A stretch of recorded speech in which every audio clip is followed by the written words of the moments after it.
आप सब प्रेस के साथियों को मैं और हमारे यहाँ के भारतीय जनता पार्टी के ज़िला के सभापति और सांसद आदरणीय मनोज टिग्गा जी और किशोरदा की ओर से आप सब साथियों का मैं स्वागत करता हूँ।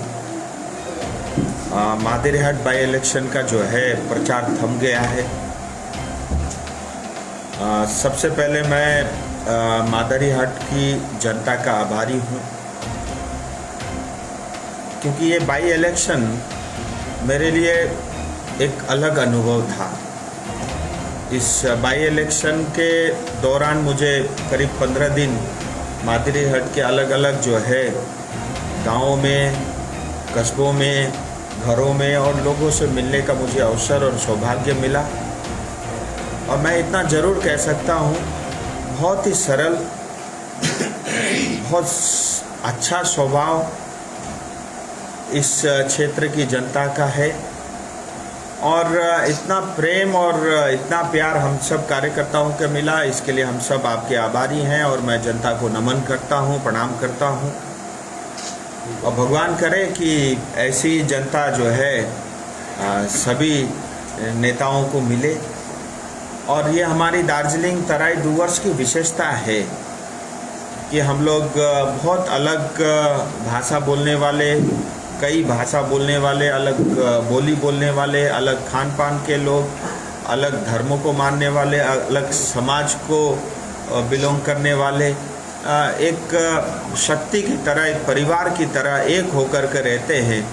यही हमारी ताकत है। और मैं आप सबके माध्यम से अपील भी करता हूँ, राजनीति हमेशा बांटने का काम करता है, लेकिन समाज हम सबको हमेशा एकत्रित करता है। और ये जो सामाजिक समरसता है, ये जो स्वभाव और हमारा व्यवहार है, ये बना रहे, इसी में क्षेत्र का भी और सभी का भला होगा। मैं एक बार फिर जनता का आभारी हूँ। और साथ ही इस दौरान मुझे व्यक्तिगत तौर पे, क्योंकि मनोज जी का तो यही क्षेत्र है, व्यक्तिगत तौर पे बहुत सारी चीज़ें सीखने को मिला। हमारे जो कर्मठ कार्यकर्ता जो रात दिन एक करके बगैर तनख्वाह के जो है एक कार्यकर्ता की तरह काम करते हैं, वो देखते ही बना। मैं उनका भी आभारी हूँ। और हमारे सभी जिला के जिला अध्यक्ष और नेतृत्वगण जिन्होंने इतनी मेहनत करके भारतीय जनता पार्टी का चुनाव प्रचार किया, और सबके पीछे एक ही हेतु था कि मोदी जी की विजय एक बार फिर हो, मैं उनका भी आभारी हूँ। और साथ ही पुलिस प्रशासन कुछ अभी तक का जो चुनाव प्रचार का दौरान में ऐसा देखने में आया कि ये बहुत अच्छे से चुनाव प्रचार थमा है और इसमें कोई किसी प्रकार की ऐसी बहुत बड़ी घटना नहीं घटी। मैं उनका भी आभारी हूँ, प्रशासन का भी और पुलिस का भी, और जो CAPF के लोग जो सेंट्रल फोर्स आए हैं उनका भी, क्योंकि उनके लिए भी बड़ी जिम्मेदारी हो जाती है। चुनाव के दौरान बहुत सारी बातें होती है और उन सब को देखते हुए लॉ एंड ऑर्डर को कंट्रोल करना और सिचुएशन को कंट्रोल रखना, वो भी बधाई के पात्र हैं। लेकिन इस पूरे दौरान मुझे एक चीज़ बड़ा मुझे हैरान करती है कि इस क्षेत्र की जनता को, और विशेष करके मादरीहाट की जनता को, जब मैं गांव-गांव और घर-घर जा रहा था, तो जो एक बेसिक सुख सुविधाएं, जो जनता का जो अधिकार है, जो उनको मिलना ही चाहिए, और ये सरकार, किसी भी सरकार का ये कर्तव्य है, लेकिन ऐसा देखने में आया कि विकास से और सरकार से बहुत बड़े हद तक जो है मादरीहाट की जनता वंचित रही। और अगर मैं आपको कहूँ तो 4-5 मोटी जो मूल समस्याएं देखने को मिला। एक तो सब जगह जो है सड़क टूटा हुआ है, गांव को जोड़ने वाला, टाउन को जोड़ने वाला और नेशनल हाईवे से कनेक्ट करने वाला जो सड़क होती है उसकी बहुत खस्ता हालत है। पीने की पानी की बहुत बड़ी समस्या है। हर घर जल का इम्प्लीमेंटेशन ठीक से नहीं हुआ, उसमें बहुत व्यापक रूप में भ्रष्टाचार हुआ है और उसकी जांच होनी चाहिए। और मनोज जी और हम लोग इसके ऊपर में ज़रूर जो है केंद्र सरकार को कहेंगे कि जांच हो, दूध का दूध, पानी का पानी हो, और जनता को सरकार का दिया हुआ पानी मिलना चाहिए। सफाई का अभाव दिखा और कहीं पे भी सॉलिड वेस्ट मैनेजमेंट, चाहे वो बिरपरा जैसी टाउन में हो, वहाँ पे भी बिल्कुल भी देखने को नहीं मिला। उसके कारण जगह जगह गंदगी और सब जो है साफ़ सफाई के कारण जो है बहुत सारी बीमारियां हो जाती है, वो एक बड़ी समस्या दिखी। वन बगान एक बहुत बड़ी समस्या इस पूरे क्षेत्र की। वो मादरी हाट में भी 10-10 साल से, 3-3 साल से, 13-13 साल से बगान और कमान बंद है। उसके वजह से लोग पलायन करने को मजबूर है और दूसरे शहरों में जा कर के वो काम करने को मजबूर है। इसके कारण घर खाली हो रहे हैं। और हमारे क्षेत्र में एक ये डरावना सच है कि हमें हमेशा डर लगा रहता है कि बाहर से घुसपैठी आकर के हमारे क्षेत्र को और चाय बागान को कब्जा न कर ले। बहुत बड़ी समस्या है। मादरी हाट में आरओबी की बड़ी समस्या के कारण जनता को, मैं स्वयं जो है आधे घंटे तक उस ट्रैफिक जाम में रहा। रेलवे ओवरब्रिज नहीं बनने के कारण अननेसेसरी की कठिनाई है। और जब इसमें केंद्र की तरफ से पैसा मिल रहा है, इसको रोक के रखना और एनओसी नहीं देना, ये हिसाब से ये पाप है। और जो पापी है उसको दंड जो है अवश्य मिलेगा, ऐसा मुझे पूरा मतलब विश्वास है। डोलोमाइट के कारण हमारे लोगों के स्वास्थ्य खराब हो रहे हैं। और बीरपाड़ा में प्रतिदिन जो है 900 से 1000 ट्रक आती है और जाती है। उसके कारण जो पोल्यूशन होता है, सड़क टूटती है, उसकी वजह से जो है पानी खराब हो जाता है। और पोल्यूशन की वजह से लोगों के फेफड़े खराब हो रहे हैं, लोगों को कैंसर हो रहे हैं, टीबी हो रहे हैं, और लोगों को सांस की बीमारी हो रही है। और इसके कारण जो है आए दिन एक्सीडेंट भी होता रहता है। तो ये एक बड़ी समस्या है। लेकिन मैं आपको, जैसा मैंने पहले भी कहा था, कि रेलवे ने ऑलरेडी इस पे काम शुरू कर दिया और 8 महीने में बन करके तैयार होगा। मुझे लगता है इसमें इतना समय नहीं लगना चाहिए था। ज़बरदस्ती कई साल तक जनता को हमने दुख दिया। अस्पताल बड़ी समस्या है। कोई मरीज अस्पताल में जाके ठीक हो, इसकी कोई गारंटी नहीं है। स्कूल में पर्याप्त मात्रा में टीचर नहीं है और ज़्यादातर जो है नेपाली स्कूल में नेपाली टीचर का अभाव है, हिंदी स्कूल में हिंदी टीचर का अभाव है, बंगाली लैंग्वेज पढ़ाने में जो है बंगाली टीचर्स का अभाव है। सो ये भी एक बड़ा समस्या मुझे देखने को मिला। और साथ ही जब मैं बीरपाड़ा शहर में घूम रहा था, सॉलिड वेस्ट मैनेजमेंट होना ही चाहिए इतने बड़े टाउन में। और ये तो टाउन क्या, अभी शहर की तरफ तेज़ी से बढ़ रहा है। और साथ ही सीवरेज और ड्रेनेज का कोई अता पता नहीं। जब बारिश होता है तो पूरा पानी भर जाता है। पानी निकासी का, पानी निकलने का कोई जो है वहाँ पे कोई रास्ता नहीं है। इसकी वजह से जनता जो है बहुत तकलीफ़ में रहती है। और मुझे लगता है इस क्षेत्र की जनता को भी अच्छा जीवन जीने का पूरा अधिकार है। और यह सरकार का धर्म भी है और कर्तव्य भी है। लेकिन कई बार हमारे विरोधी लोगों का यह आरोप रहता है कि आपके विधायक 2 बार थे, उन्होंने कुछ नहीं किया, 15 महीना हमको दो। मेरा इसमें बिल्कुल स्पष्ट कहना है, एक विधायक कुछ नहीं कर सकता। आपके पास पूरी सरकार पड़ी रही 15 साल तक, ना आपने बंद कमान खोले, ना आपने हर घर जल का इम्प्लीमेंटेशन ठीक से किया, ना आपने आरओबी के लिए एनओसी दिया, ना डोलोमाइट शिफ्टिंग के लिए आप कभी माफियाओं के विरोध जाकर के आपने आवाज़ उठाया, ना आपके अस्पताल ठीक है, ना आपके स्कूल ठीक है, और ना आपने स्वास्थ्य की चिंता की। सो कुल मिला के ये सारे काम सरकार के हैं। कोई एक विधायक नहीं कर सकता जब तक जो है सरकार अपना काम न करे। लेकिन कुल मिला के ये सब चीज़ें ध्यान में आई। और मैं जनता को एक बात ज़रूर आश्वस्त करना चाहता हूँ, क्योंकि मैं भी इसी क्षेत्र का, दार्जिलिंग का सांसद हूँ और हम लोग अड़ोस पड़ोस में रहते हैं। और मेरे लिए सिर्फ दार्जिलिंग नहीं, पूरा नॉर्थ बंगाल बहुत ख़ास है। और नॉर्थ बंगाल के लिए बहुत कुछ करने की इच्छा की वजह से हम लोग राजनीति में हैं। अपना कोई व्यक्तिगत स्वार्थ नहीं है, बस एक ही स्वार्थ है कि हमारे लोग स्वस्थ रहे, प्रसन्न रहे और तरक्की करें, जीवन में आगे बढ़े, युवा आगे बढ़े। और जो है इस क्षेत्र में विकास हो, लोगों को अच्छी जीवन, क्वालिटी जीवन जीने का वो अवसर प्रदान हो। और वो क्षमता इस क्षेत्र में है। भगवान का दिया हुआ प्राकृतिक रूप से बहुत कुछ संसाधन हमारे पास है, लेकिन कहीं ना कहीं सही सरकार नहीं होने की वजह से हमको ज़बरदस्ती का जो है ये दुख झेलना पड़ता है।